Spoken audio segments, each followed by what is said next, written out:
not the firework display. Here's the firework display that they showed last night at the beginning of the show. Pretty neat, pretty nice, pretty simple. Shows you the stage, the fireworks going off. Nice little opening for AEW last night. So, Dave, before we get into all the matches and all that good stuff, what did you think of the AEW intro and the opening of the fireworks and all that good stuff? Yeah, I mean, I thought it looked good. I mean, the intro video, it was something. It was different. You know, I mean, I don't think if you're watching back in the Attitude Era with WCW, it's hard not to draw similarities to what you're watching last night because you had Tony Schiavone on commentary. Hey, anyway. To me, and I said this on Twitter, it felt like not 100% like it was mocking it. It did have some WCW feel to it. It really did last night with the interview at the ring entrance when he interviewed SCU and with Tony Schiavone. I was interviewing SCU, and that's when you got Pentagon and Phoenix interrupting. It really had that WCW feel to it with those interview styles and stuff like that. But did you enjoy the intro? What did you think of the intro? Because I never got to ask you that. They previewed it before the show actually started, but I didn't get your opinion on it. I mean, yeah, I thought it was a cool little intro. I mean, the set and the stage looks pretty cool. Mm-hmm. Yeah, they did mention WCW throughout the night, too. They did mention the Jushin Thunder Liger Brian Pillman match. I know they did that on commentary. Well, Tony even said that, Marvez or whatever his name is the one who were in their ear telling him about that, because Tony might not have remembered, I guess, but yeah. And JR was doing something else that night, so... I mean... hey, I'm surprised. Okay, let's just jump to the gun right here. What did you think of the commentary team? Because last night on the commentary, we got Excalibur, we got Tony Schiavone, we had Jim Ross. Personally, I thought commentary was good. I didn't have any problems with commentary last night. I saw a lot of people kind of dogging Jim Ross, and I didn't think Jim Ross did bad last night. Seems like Tony Schiavone is the head commentator. He talked mostly throughout the night, and I thought he did perfect. I had no complaints there. Excalibur, he did good as well. What about you? What did you think of the commentary last night? I thought it was pretty good. I mean, maybe I'm a little nostalgia feeling for it because I love the fact that Tony Schiavone was calling wrestling on TNT again, which is really cool. Mm-hmm. So I'm a big Tony fan. So maybe it helped. And plus, Tony Schiavone, it's not like he just came out of nowhere and started calling wrestling for AEW. He's been calling MLW wrestling, so he knows a lot of these wrestlers too. Like people talk about Excalibur knows a lot of the wrestlers from other promotions he called and worked with, knows them. Mm-hmm. But Tony is known, I think a few of these guys have appeared in MLW. I know the Lucha Brothers have. So yeah, I think Tony is more familiar than JR might have been with the wrestlers. So it came off great, especially him calling him MJF a prick. Yeah, that was good. And Jared's like, whoa. That was good. You can't say prick. What I did like was that Schiavone was kind of the head commentator. Like Bob Aruski says in the chat, they want the old JR, and that is not happening anymore. That JR is long gone. Unfortunately, if you want to see him, you got to watch him on the WWE Network to get that feel from the old Jim Ross. But I still didn't mind commentary, and I feel like if I had a problem with it, I would have noticed it with Jim Ross because, last two shows, he wasn't that great on commentary, but he was the head guy. This time, it was Schiavone leading the train with Jim Ross putting in his words, Excalibur putting in his words. We still got other commentators that they have. They have Marvez, but it looks like he's more of a backstage guy now. And they have, not Excalibur, but Golden Boy, who they just recently signed. He was doing the All Out and the Double or Nothing shows. So I'm wondering if they're going to kind of have like a revolving door of commentators throughout the weeks, where one night maybe it's Golden Boy instead of Schiavone or Jim Ross. I wonder if they're going to kind of rotate commentators throughout the night. That's what I'm wondering now. Well, it's perfect for Tony because he won't be able to say, I got football, I can't do it, or something like that, or baseball, because he does a lot of that too.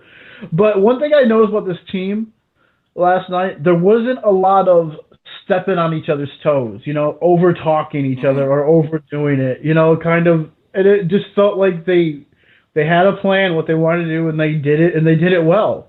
I mean, I thought they all three maybe it wasn't the best commentary job in the world, but you know what? It's the first show, and I thought they did a decent job I with thought each they other. did. Honestly, I have no complaint on their Oh, I commentary. It don't was either. night and day from Double or Nothing and All Out until Yeah. this night, where you could really tell that Shivani was needed, and I'm glad that he's part of the commentary team. Thank you, Ryan, 1991, for the follow. Appreciate that, guys. Thank you Yeah, I very think much. they did. I think they did great too. I was just saying. I just think that for the first show they didn't do too much and they didn't oversell or undersell anything. So, yeah, I mean, first show, good job, good start Let's get for to this the opening. comments real We quick. didn't talk about the show yet. Yeah, let's get into the opening match. That's about the only thing Marvez should be doing, mentioning the backstage stuff. Commentary was fine. I like how they gave us a heads up prior to commercial breaks. Yes, I didn't touch on that. What did you think about that? Where I think it was Shivani, I think it was Shivani or Jim Ross who would let you guys know, all right, we're going to be coming to a commercial break, but there'll be picture-in-picture in this commercial break. Or in about a couple of seconds, we're going to be taking a commercial break. There's no picture-in-picture, so be ready. What did you think about that?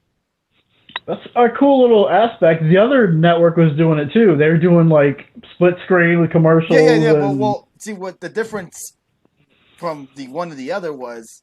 They warned you. Like Jim Ross would give you a heads up. Hey, we're going to go to a commercial break, but don't go anywhere because we're going to be going, picture in picture. So I did like that. It makes you know, okay, all right, I'm not going to flip this channel. I'm going to stay here, watch the commercial, and watch the match at the same time. Bob Ruski says, no one's fucking bickering on commentary. Tony and Excalibur aren't going after each other's necks unlike others. I'm wondering who he's talking about there, Dave. I thought JR did a good job last night, better than he had done in those pay-per-views. He just needs a proper guy to play off with, and Tony is that guy. He doesn't do well next to younger guys who don't have the particular style and authenticity he brings. And yes, he does tend to stammer and forget some things these days, but I cut him some slack. JR is tailor-made for pro wrestling. He needs to be there, in my opinion. Hey, I agree. If he's not the lead guy, I think he'll do fine. Keep him where he's at, and I think he'll be absolutely fine. I'm watching NXT now, says Ryan. Oh, so we'll be showing highlights, so you might want to step away when we're doing NXT talk. Not that I want you to leave, just don't want to spoil anything for you. But we all know with WWE, when Cole's voice gets all high and says, live on Raw, we're going to commercial. Okay, yeah, that's true. All right, let's get to the opening match. We had Cody Rhodes, really Cody, taking on Sammy Guevara. The whole thing about this whole match was that Cody is apparently overlooking him, getting his mind ready for Chris Jericho. Also, that he also mentioned that if he does lose this match, Sammy Guevara will be put in his spot to face Chris Jericho for the world title. This match did open up the show. What did you think of this match? What did you think of the outcome? Did you mind Brandy kind of getting involved when they did, or kind of getting her involved in the match, and the beatdown by Jericho afterwards? Yeah, I thought the match was really good. I've seen a few of Sammy's matches here and there, and man, he's really good. I mean, man, this guy shouldn't be on the opening card. This guy, like, future main event right all over him. I mean, this guy's a star. Because this match they were having was just unbelievable. I thought it was a great match. And Cody and them, Brandy stuff, it's obvious. She's always getting involved in his matches, so it's not a surprise. Yeah, well, a Brandy thing is expected. That's probably it's like every match Cody's in. Yeah, now, did they do it? I agree with you. I thought the match was. I had no issues with the match. I know, even I tweeted out, Mr. Warren Hayes, some other people tweeted out that when NXT announced, hey, we're going to start off with the world title match, Riddle and Cole, no commercial breaks during this match. First 30 minutes, no commercials. Did you think, should they have changed the match? Or do you think, or did you feel like Cody and Sammy were going to deliver regardless? It's hard to. I didn't think they were going to change it. It was just like NXT trying to one up them by having a world title match to kick off the show. Absolutely, which I don't mind that. And I'll be honest, I had one phone in my hand and TV on. I was watching Riddle and Cole, and I had watching Guevara and Cody at the same time. So I was going back. That's basically what I was doing. I had my phone on one thing, my iPad on one thing, and the TV had AEW. So Some of NXT I had to rewatch today because I wasn't paying attention. I paid attention to the title matches, but other stuff I wasn't really 100% glued in on. But I checked it out today, so we'll get into that. But it was fun, I was surprised at the ending. Did they do a good enough job with Sammy Guevara? Where I did see some people kind of bitch and moan, not a lot, very slim. Roll up to end the match, and then on top of that, Sammy Guevara losing. Did you feel like they put him in a tough spot, or do you think Cody did a good enough job to get him over? I think he did perfect. Nope, it was perfect, the Red Sox fan, so fuck you. Go ahead, Dave. I'm sorry. I mean, I don't think they did a bad job because they went almost the same. I mean, the NXT match they had on USA with the world title match and this match, they went about almost the exact same time and length, almost 20 minutes maybe. Maybe that match went a little bit longer with Sammy and Cody, but man, they put him over big time, I thought. I thought he looked like a star. He went toe-to-toe with Cody Rhodes, probably Cody's best match in a long time. I mean, I would have to agree with you. Okay. Was this match better than... I was going to ask you that. Was this match better than Dustin's?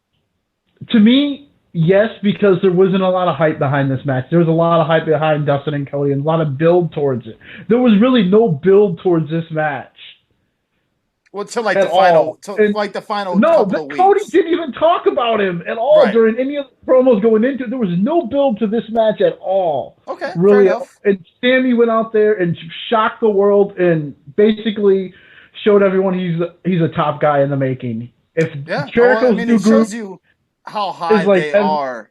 It's on Sammy because they put him in that predicament. Okay, Cody Rhodes opening match. I'm going to get a lot of heat for this, but if this new Jericho group is like Evolution, then Sammy Guevara, I think Guevara, I thought I was kind of right. Whatever. Yes, I think he's like the next Randy Orton, like a next big star we're talking about in 10 years. Okay, all right. Let's get into the comments before we move on to the next match. Well, AEW doesn't want to be a reactionary promotion, I think, and I agree. I think that would have shown panic on AEW's side if they said, all right, we're going to go with Pac and Hangman instead of Guevara and Cody. And it would show they didn't have any confidence in Guevara to deliver a match that people would not change the channel for. So it shows you the type of respect they have for Guevara, and I don't think they should have changed the match. That would have really shown panic on AEW's side if they did go that route and change the match. I was surprised Cody was the babyface good guy, and the other guy was the heel. Usually it's the other way around with him. Yeah, the crowd was super into Cody. Well, you got to expect. It's the Elite. Thank you for the bits there, Jimbo. Appreciate it. They created AEW with Tony Khan. So the Elite created... Of course they're going to cheer for the Elite. I mean, no matter what, you're going to cheer for the Elite. I mean, they made AEW. It was Brandon Cutler. I don't think it was a legit injury. I don't think it was, at least. I think they were just kind of playing up the knee injury during the match. But I hope he wasn't injured. But let's move on to the beatdown. We had Chris Jericho come out at the end, do a little beatdown on Chris Jericho. I'm sorry, Chris Jericho did a beatdown on Cody. That'd have been interesting. What did you think about that? Did you have any problems with that? No, I mean, I think it was smart to have the world champion get on the show and let you know, here's Chris Jericho. Just for the casual fans. Don't forget, Jericho's here. Yeah. Yeah, Chris Jericho is here, type thing. It's like our world, even though, I mean, we're so used to WE without doing headshots, and when you see headshots, I almost want to turn away now. It's like, really? Just a belt shot with no hand up or nothing, just took it straight to the head. I hate that, but it is what it is. They're trying to get that, that shock factor for you to tune in. They're a lot more edgier, than WWE. That's TV-14. 100%. What didn't WWE see in Cody? It can't just be because he was Dusty's son, could it? They at least put Goldust in main events early on. Cody oozes charisma, can tell a story, is phenomenal talent. He will be the WWE's biggest regret, I bet.